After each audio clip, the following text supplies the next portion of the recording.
할렐루야. 하늘의 문이 활짝 열린 줄 믿습니다. 이 자리에 계신 모든 분들이 주의 청년인 줄 믿습니다. 유엔이 발표했습니다. 한 65세까지 다 청년이라고 했습니다. 우리 소망 목장도 다 청년이시고 오늘 이 밤에 하나님을 사랑해서 나오신 모든 분들이 영적인 청년인 줄 믿습니다. 말씀 나누기 전에 한 가지 또 귀한 광고가 있어서 나누겠습니다. 오늘 막 이렇게 연기도 띄우고 청년들이 악기 다 무대 갖고 올라오고 이게 연기가 아니라 저희 열정입니다. 왜냐하면 하나님께서 우리 청년 세대에게, 우리 한옥권 청년 세대에게 또 주신 이 마음이 있습니다. 제가 이 시애틀 땅에 왔을 때에 한 번도 어떤 청년 세대 부흥이 없었다, 그런 거 별로 꿈꾸지 않는다 이야기를 듣고 현실을 마주하자면 그냥 그렇게 넘어갈 수 있겠지만 우리 하나님은 그것을 뛰어넘고 부흥을 주시는 분이시다라는 것을 믿기 때문에 저희 청년들이 한번 마음 먹고 집회를 준비해보자 라고 이제 저희가 모여서 이제 이 집회를 준비하고 있고요. 또 어제 우리가 이름을 결정하고 발표를 했습니다. 3월 21일 그날 날짜를 꼭 기억해 두시고 토요일 저녁입니다. Rain Seattle이라고 해서 하나님의 나라가 임한다라는 뜻을 가지고 이 시애틀 땅의 청년 세대 부흥을 위하여 저희가 이제 한옥권 청년 집회를 준비하고 있습니다. 그래서 기도해 주시고 또 참여해 주시고 또 도와주시고 우리 주변에 혹여나 이 복음이 필요하고 은혜가 필요한 청년들이 있다면 이 자리에 함께 초대해 주셔서 그날 하늘의 문이 열리고 오늘 부어주신 은혜가 우리 청년들에도 부어지기를 소망합니다. 이것은 이 레인 시애틀은 이제 한 번 하고 끝나는 집회가 아니라 매년마다 저희가 이제 운동을 일으키려고 하고 또 이 지역교회의 복음주의 모든 교회들과 연합해서 일을 하고 싶습니다. 이번에는 우리 뉴송교회가 처음 호스트해서 시작하겠지만 이 주변에 있는 깨어있는 교회, 정말 교회마다 한옥권 청년들이 조금씩 남아있는 줄 압니다. 그래서 그들과 함께 연합하여서 우리 땅의 부흥을 꿈꿔보자, 한번 부르짖어보고 회개해보고 우리 캠퍼스를 뚫어보고 이 청년들에게 불이 임할 수 있도록 함께 달려가보자라고 하는 비전을 제시하려고 합니다. 그래서 혹여나 여러분 주변에 아시는 목회자분들이나 또 청년들이 있다면 연결해 주시면 이 집회에 대한 비전을 함께 공유하고 또 그날 이날 함께 모여서 예배하기를 소망합니다. 그래서 여러분 잊지 말고 기도해 주시고 동참해 주시면 좋겠습니다. 이 시간 괜찮으시면 다 함께 일어나서 하나님 주신 말씀 함께 나누도록 하겠습니다. 오늘 함께 나눌 본문 말씀은 사무엘상 17장 31절에서 37절까지 말씀입니다. 한 절씩 교독하겠습니다.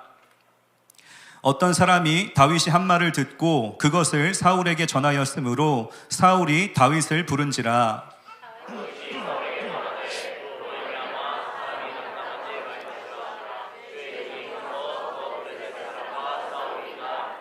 사울이 다윗에게 이르되 네가 가서 저 블레셋 사람과 싸울 수 없으리니 너는 소년이요 그는 어려서부터 용사임이니라.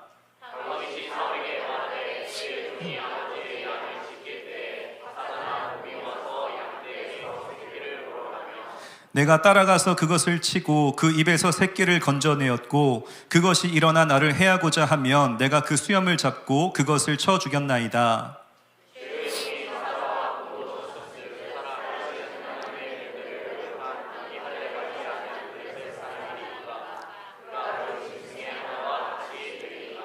함께 읽겠습니다.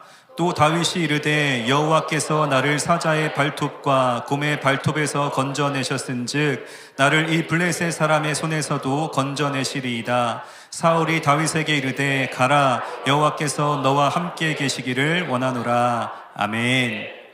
앉으시겠습니다.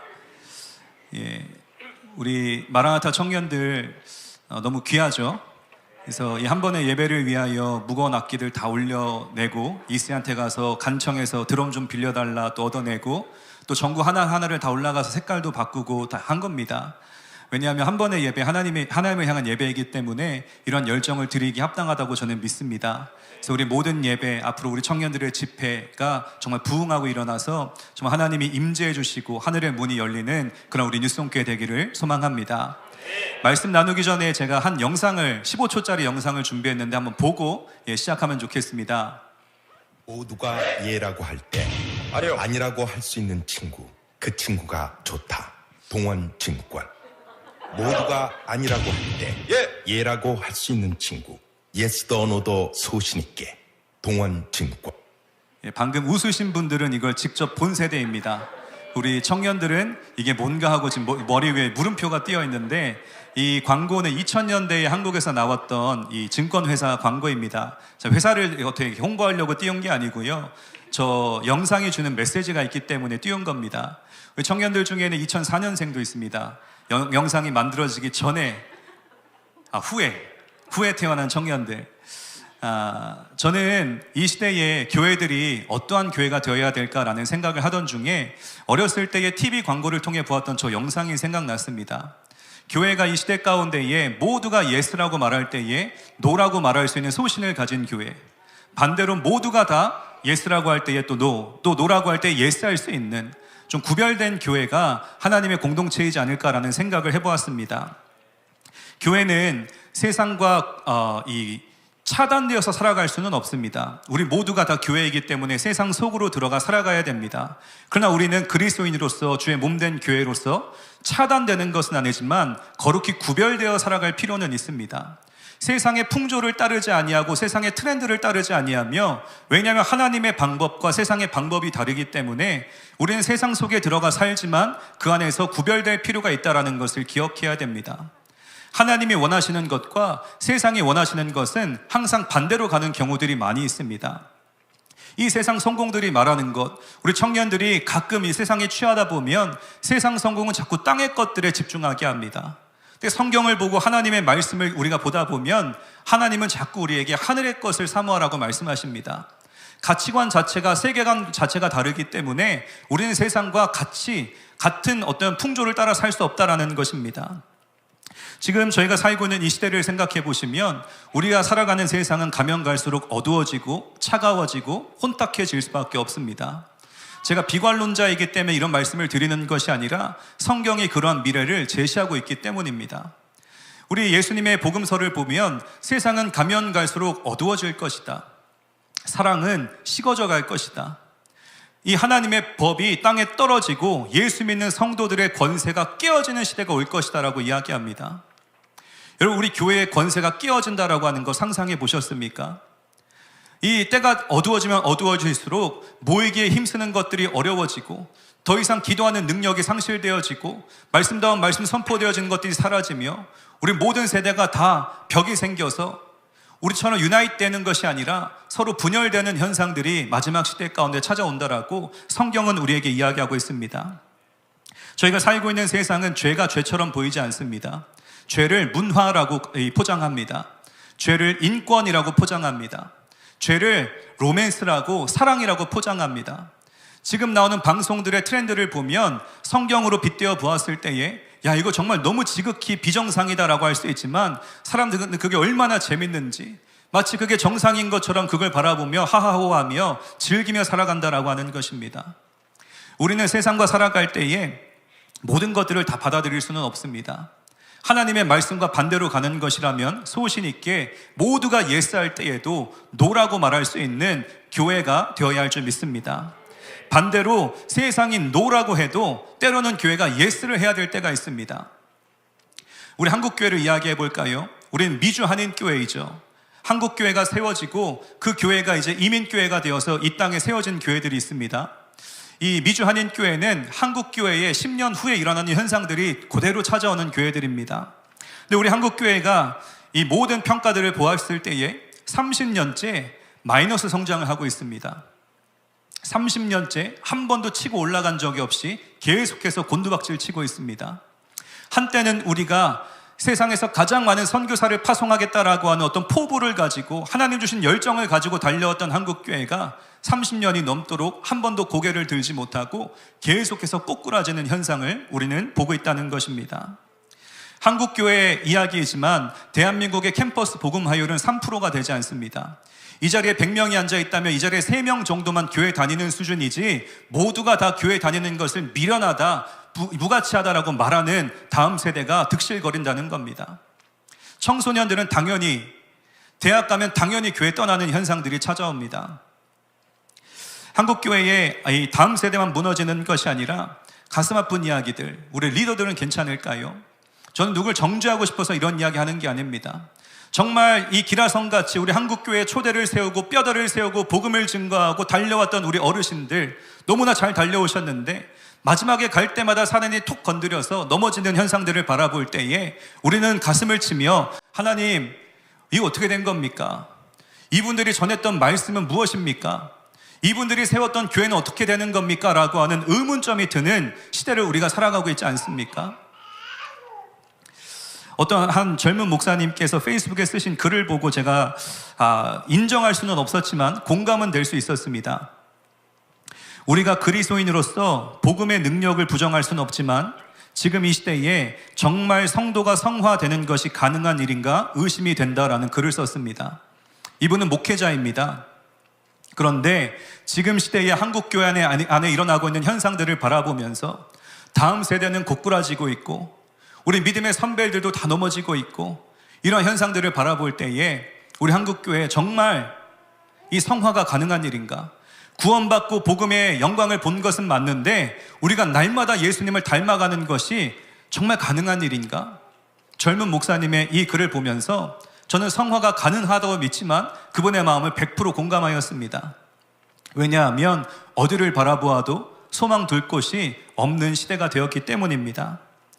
우리 주변에도 그런 분들 많이 계시죠? 예수는 잘 믿고 싶은데 교회 가면 너무 속 시끄럽기 때문에 교회 가면 보고 싶은 꼴을 보고 싶지 않은 꼴을 보기 때문에 교회 가지 않는다라고 말하는 사람들이 그분들을 이제 가나안 성도라고 이야기합니다.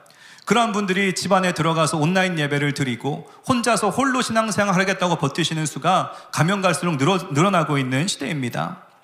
그럼 교회는 둘 중에 하나입니다. 그냥 서 있는 건 없습니다. 교회는 반드시 부흥하거나 반드시 쇠퇴하게 되어 있습니다. 모든 교회사가 그것을 증명합니다.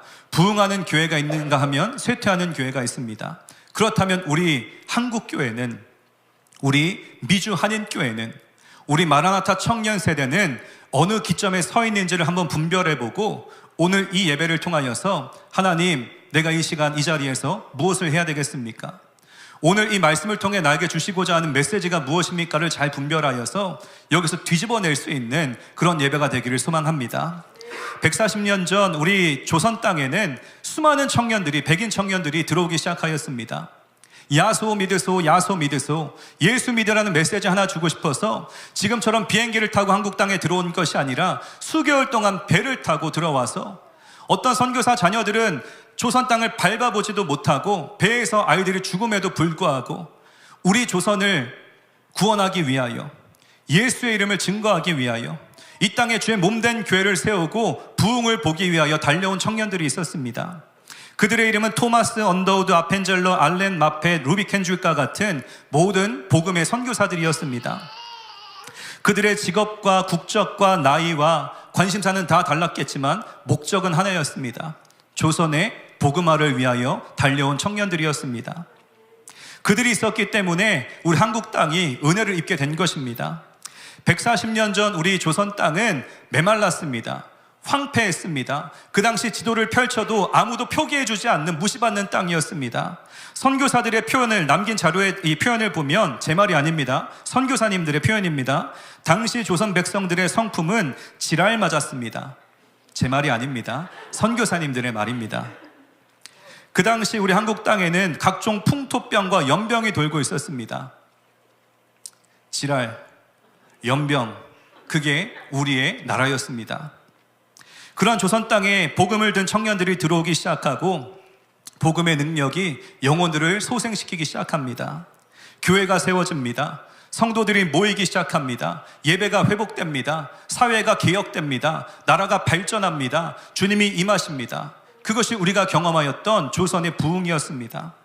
우리 한국교회는 이상한 특징이 있습니다. 누가 가르쳐준 적도 없고 시킨 적도 없는데 주여 삼창을 외칩니다.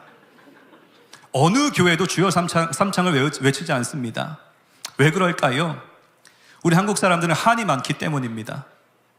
집에 가면 나를 어렵게 하는 원수가 집안에 있기 때문에, 집에 가면 반드시 병에 든 사람이 있기 때문에, 마음이 너무 가난하고 찢어질 정도로 힘들었기 때문에 누가 시키지 않아도 새벽을 깨워 주님께 나아가고 누가 입을 닫고 기도하라고 하여도 주여를 외칠 수밖에 없는 한이 맺힌 민족이 우리지 않습니까?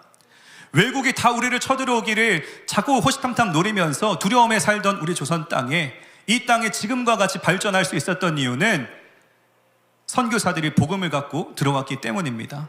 청년들이 움직였고 청년들이 복음을 증거해 주었기 때문에 우리나라가 지금의 나라가 될 수 있었던 것입니다. 모든 사람들이 우리 한국을 주목합니다.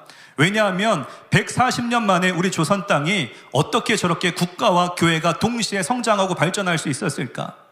이것은 연구 대상이다. 어떻게 가능했을까? 저희는 알고 있죠. 복음 때문입니다.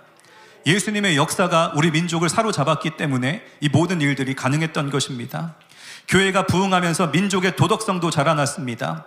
교회가 부흥하면서 사회 질서도 개선되기 시작합니다. 교회가 부흥하면서 국가 경제도 눈부시게 발전하게 되었습니다. 그래서 우리 한국 교회, 우리 한국의 모든 사회는 그 어느 나라도 경험하지 못하였던 급성장을 경험한, 급부흥을 경험한 교회가 된 것입니다.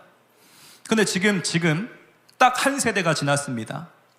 딱 한 세대가 지났습니다. 그리고 30년째 한국교회가 쇠퇴해 가고 있습니다. 우리 한국교회가 우리 조선 땅에 세워진 초대교회들과는 조금은 다른 모습인 것 같습니다. 관심도 다른 것 같고요. 외치는 선포도 다른 것 같고요. 열정도 다른 것 같고요. 뭔가 좀 다른 것 같습니다. 교회를 다니는 사람이든 다니지 않는 사람이든 모두가 다 한결같이 이야기합니다. 한국교회가 그렇지 뭐. 교회 가봤자 뭐. 거기 가면 소망 없어. 거기 가면 속 시끄러워. 거기 다 끝난 거 아니야?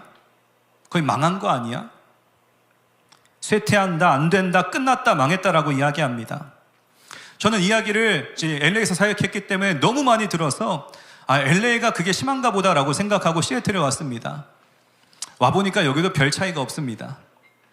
많은 성도님들이, 교회 밖에 있는 이 청년들이던 성도님들은 교회 가봤자 뭐. 그 교회가 그 교회지. 너무 크고 작은 이슈들이 터지면서 교회니까 그런 거지 라는 평가를 받는 시대가 되지 않았습니까? 교회 때문에 나라가 발전한다라는 말을 들어야 되는데, 교회 때문에 우리 사회가 개혁된다라는 말을 들어야 되는데, 교회 사람들과 친해지지 마. 이런 평가를 받는 것이 우리의 현실이 되었습니다. 분명 교회가 잘못한 것이 있다면 철저하게 회개해야 됩니다. 그러나 저는 한 가지 말씀을 볼 때마다 포기할 수 없는 한 가지가 있습니다. 교회가 아무리 쇠퇴해도요, 교회가 아무리 어려워져도요, 예수님은 교회에 사활을 거셨습니다. 예수님은 교회를 특별하게 생각하시고 음부의 권세가 이기지 못하는 공동체가 될 것이라 말씀하셨습니다. 그 뜻은 예수님께서 교회에 소망을 거셨다는 겁니다. 아무리 쇠퇴해져도 예수님은 교회를 통하여 이 시대 가운데에 하나님의 사명을 이루실 것입니다. 그렇지 않았더라면 예수님은 십자가에 달리실 이유도 없었고 부활하실 이유도 없었고 이 땅을 떠나실 때에, 승천하실 때에 유일하게 세운 공동체, 교회 하나뿐입니다. 예수님이 건물을 세우셨습니까? 예수님이 재정을 모아주셨습니까? 예수님 머릿수를 늘리셨습니까? 딱 하나, 제자 공동체를 세우시고 성령 공동체를 세우시고 교회 역사들을 통하여 하나님의 뜻을 시대마다 이루어 가셨습니다. 이 마지막 시대에도 길은 하나입니다. 예수님은 교회를 통하여 일하실 것입니다. 예수님이 유일하게 세우신, 소망을 거신 교회가 우리 뉴스홈 교회이고 우리 시애틀 땅에 우리가 선 목적이라는 것을 기억할 수 있는 이 밤이 되어야 할 줄 믿습니다. 우리 한국교회와 특별히 전 청년들을 섬기면서 항상 기억하는 로마서 11장 말씀이 있습니다. 바알에게 무릎 꿇지 않는 7천의 세대가 있다. 렘넌트라고 하죠. 남은 자들. 마지막 시대의 영성은 우리가 수천 명을 모으는 교회가 되는 목적이 아닙니다. 남은 자들, 깨어있는 자들, 영성 있는 자들, 싸울 수 있는 자들, 승부 볼 수 있는 사람들, 목숨을 걸 수 있는 사람들, 이 시대에 모두가 안 된다라고 이야기해도 된다라고 말할 수 있는, 모두가 한국교회 끝나간다라고 이야기해도 하나님이 하시면 된다라고 말할 수 있는 승부를 거는 세대를 통하여 주님이 일하실 줄 믿습니다. 이 시대에 그런 교회가 어디 있습니까? 주변을 둘러보십시오. 바로 이들이 주인공입니다. 이 옆에 있는 나약해 보이는 우리 마라나타 청년들을 주님이 귀하게 쓰실 줄 믿습니다. 우리 뉴스홈교회 모든 교회를 깨우셔서 하나님께서 기름 부어주시고 교회의 사명을 반드시 감당케 하여 주실 줄 믿습니다. 왜 시애틀 땅에 우리 교회를 세우셨을까요? 하나님이 우리에게 주시고자 하는 목적이 있기 때문입니다. 이 레인셀이라는 이름을 짓고 제가 얼마나 가슴이 벅차고 눈물도 났습니다. 야, 정말 하나님이 역사하시겠구나. 이 땅 가운데 하나님이 일하시겠구나라는 소망이 막 부어지기 시작합니다. 그런데 또 한편으로는 현실이 막 들어옵니다.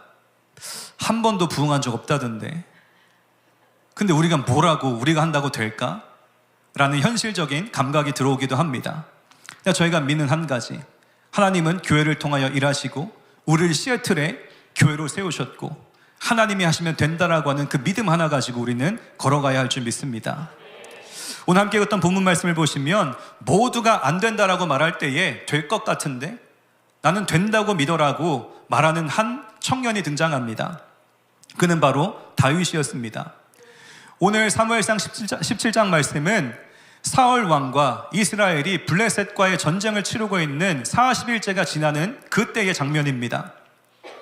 지금 골리앗이라고 하는 그 장수가 서 있는 그 모습 앞에서 사울 왕은 두려움에 떨기 시작합니다. 여러분, 사울을 묵상하실 때에 그는 두려움이 없는 왕이었습니다. 모든 전쟁에 승리했던 왕, 작았던 이스라엘 군대를 부흥시키고 반드시 이기게 하는 전쟁만 싸워서 승승장구하였던 왕이 바로 사울이었습니다. 근데 이번만큼은 그가 승리에 대한 어떤 소망을 품을 수가 없습니다. 왜냐하면 골리앗이 너무 컸기 때문에. 아무리 우리가 덤벼도 전략을 잘 짜도 이길 수 없는 싸움이었기 때문에 사울 왕은 두려워할 수밖에 없는 상태가 된 것입니다. 모두가 절망과 두려움에 빠져 있을 때에 한 청년이 똘똘하게 용맹하게 다가옵니다. 이스라엘의 모든 어두움이 온통 두려움에 사로잡혀 있다면 청년 하나가 빛을 내기 시작합니다. 그래서 오늘 본문 말씀을 보시면 한 사람이, 이름이 기록되지 않은 한 사람이 다윗을 멀리서 본 것입니다. 모두가 두려움에 사로잡혀 있습니다. 모두가 불가능하다라고 하는 패배의식에 사로잡혀 있습니다. 근데 저 청년을 바라보는 데에 쟤는 왜 다르지? 쟤는 왜 무서워하지 않지? 쟤는 왜 빛이 나지? 라는 생각을 갖고 그 모습을 보고 사울 왕에게 찾아간 것입니다. 왕이시여, 이 전쟁에 내세울 수 있는 한 사람을 찾은 것 같습니다. 그랬더니 사울 왕의 마음이 어떻습니까? 당장 데려와라. 40일 동안 아무 손도 쓸 수 없었는데 누군진 모르겠지만 당장 내 앞에 그 사람을 데려와라. 뭐라도 해야 되는데 너의 말이 사실이라면 그를 통하여 우리가 한번 방법을 짜보자라는 마음으로 다윗을 데려오게 한 것입니다. 31절 말씀의 이 내용입니다. 제가 설명을 한 것입니다. 다윗에게는요, 다른 점이 하나 있었습니다. 그는 분명 세상 속을 살아갔지만 구별된 사람이었기 때문에 빛을 비추는 청년이었습니다. 교회를 향하여 에클레시아라고 이야기하죠. 무슨 뜻일까요? 우리끼리 밥 잘 해먹고 잘 사는 공동체가 에클레시아입니까? 에클레시아는 구별된 사람들의 모임입니다.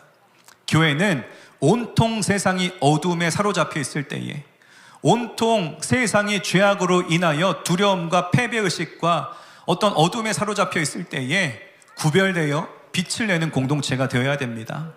그래서 예수님은 교회를 향하여 빛과 소금의 역할을 감당해라, 이 땅 가운데에 빛을 비추는 사람들이 되라고 우리를 부르신 것입니다. 그렇다면 어떻게 하면 저희가 빛날 수 있을까요? 조명을 밝게 달면 빛나는 겁니까? 교회를 화려하게 지으면 빛이 날까요? 좋은 옷을 입으면 우리가 빛나는 겁니까? 교회의 빛은 예수의 빛을 상징합니다. 예수님이 들어와야 빛이 나기 시작합니다. 우리 자녀들을 키울 때 너무 어둡죠? 우리 청년들은 모를 겁니다. 뉴스송 와서 표정 밝아진 거지 여러분의 과거가 어땠는지 부모님들은 다 아십니다. 저도 그랬었습니다. 목사 아들이었고 평생을 말씀을 듣고 살아왔지만 제가 얼마나 어두웠는지 몰랐습니다. 근데 우리 가운데 예수의 빛이 들어오면 인생이 달라지죠. 비전이 부어지고 하나님을 향한 방향이 정해지고 열정이 생겨나고 말투와 표정과 삶의 방식이 다 달라지기 때문에 예수의 빛이 들어오는 겁니다. 은과 금과 어떤 그걸로 우리를 빛나게 하는 게 아니라 예수님이 우리와 함께 하실 때에, 우리가 예수님을 영접하고 예수님을 따르기 시작하고 예수님을 사랑하는 교회가 될 때에 그 교회가 빛나는 교회가 되는 것입니다. 우리는 뉴송 드림과 키즈와 플라이와 ECKC 마라나타 모두에게 그 예수의 빛을 비추는 방법을 가르쳐 주어야 됩니다. 예수님 당연히 믿는 거다. 예수님 당연히 따르는 거다. 예수님 당연히 사랑하는 거다. 세상과 예수를 선택하는 길이 놓이면 항상 먼저 예수를 선택하는 거다라고 보여줄 수 있는 우리 교회가 되어야 할 줄 믿습니다. 사울왕은 그 빛나는 청년과의 만남을 기다렸습니다. 누가 올까? 누가 골리앗과 싸울 수 있을까? 그 빛나는 사람은 누구일까? 그리고는 그 무명의 사람이 한 청년을 쫄래쫄래 데리고 사울왕 앞으로 다가오게 됩니다. 40일을 기다리고 만난 인연이었습니다. 그런데 너무도 키도 작고 볼품 없고 실력 없어 보이는 다윗이 사울왕 앞에 들어오게 된 것입니다. 더 작아 보였을 거예요. 왜냐하면 40일 동안 골리앗만 묵상했기 때문에. 그런데 다윗이 들어오니 얼마나 보잘것없는지요. 사울왕은 이런 반응을 보였을 것입니다. 장난하냐? Are you kidding me? 진짜입니다. 33절 사울왕의 말투를 보십시오. 우리 33절 말씀 우리 한번 읽겠습니다. 시작.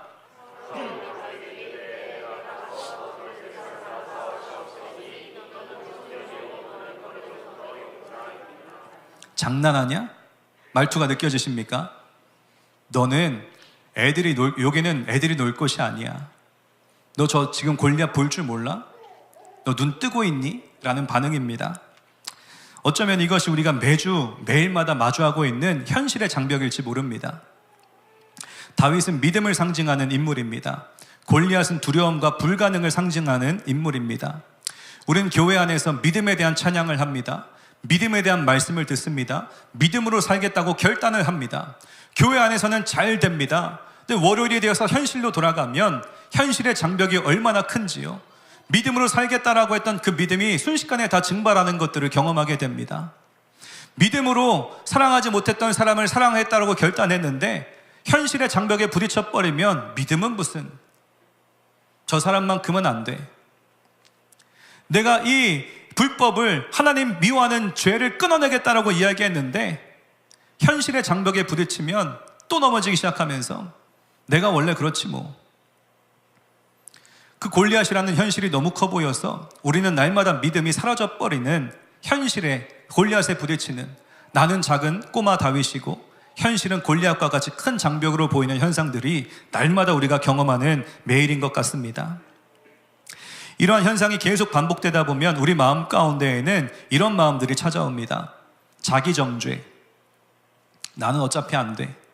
내가 무슨 예배 같은 예배, 내가 무슨 사역을 할 수 있겠어, 내가 무슨 선교를 갈 수 있겠어, 나 같은 게 뭘 할 수 있겠어 라는 패배의식이 들어오기 시작합니다. 그리고는 불가능이라는 단어가 너무 확대 해석되기 시작됩니다. 이건 안 되는 문제야, 이거는 믿음 갖고도 안 되는 문제야 라고 하는 어떤 이 불가능이 하나님보다 커져버리는 이슈들이 우리 삶 가운데에 들어오기 시작합니다. 혹시 이러한 현실의 장벽 앞에 무릎 꿇어본 적 있으십니까? 싸우고 싶어도 너무 공포스럽고 두렵고 불가능한 상대로 느껴져서 그냥 무기력하게 포기하고 있는 분들 계십니까?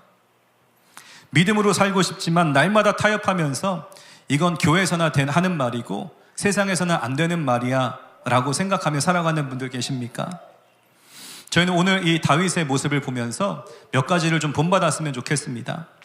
다윗은 말로만 때우는 신앙이 아니었습니다. 성경 배워서 말로만 때우고 지식으로만 알고 끝내는 것이 아니라 그는 삶으로 믿음을 살아내는 실력이 있었습니다. 또한 다윗은 시력이 좋았습니다. 눈에 보이는 골리앗보다 눈에 보이지 않는 하나님을 더 크게 볼 수 있는 믿음의 시력이 다윗에게 있었습니다. 이 모든 영적인 실력들이 어디서 생겨나게 된 것일까요? 다윗은 하나님과의 추억들을 통하여 이런 능력들을 얻게 된 것입니다. 들판에서, 광야에서 양들을 돌보는 그 시점에 홀로 있을 때에 그 자리에서 하나님이 만들어주신 추억들을 통하여 영적인 믿음과 시력이 부어지게 된 것입니다. 그래서 이 하나님과의 추억을 우리는 현대 표현으로 간증이라고 이야기합니다. 하나님이 내 인생에 이런 일들을 해주셨습니다 라고 하는 간증. 그래서 오늘 본문의 34절에서 37절까지 말씀을 보시면 다윗은 지금 사울에게 자신의 간증을 나누고 있는 것입니다. 저는 작은 청년이지만 나는 사자와 싸워본 적이 있습니다. 나는 곰과 싸워본 적이 있습니다. 그것들이 양의 새끼를 잡아갈 때에 또 일어나서 나를 해치려 할 때에 나는 그들의 수염을 잡아 뜯었습니다. 나는 그 짐승들을 쳐 죽여본 적이 있습니다. 내가 저 사자와 곰과 싸워서도 이겼는데 저 할례 받지 않은 골리앗 따위에 질 것 같습니까? 나는 싸울 수 있습니다. 자신감이 담겨 있습니다. 이 모든 간증을 다윗이 이렇게 해석합니다. 37절 말씀 한번 띄워주시고 다윗의 간증이 어디에서부터 비롯됐는지 우리 함께 읽겠습니다. 37절 시작.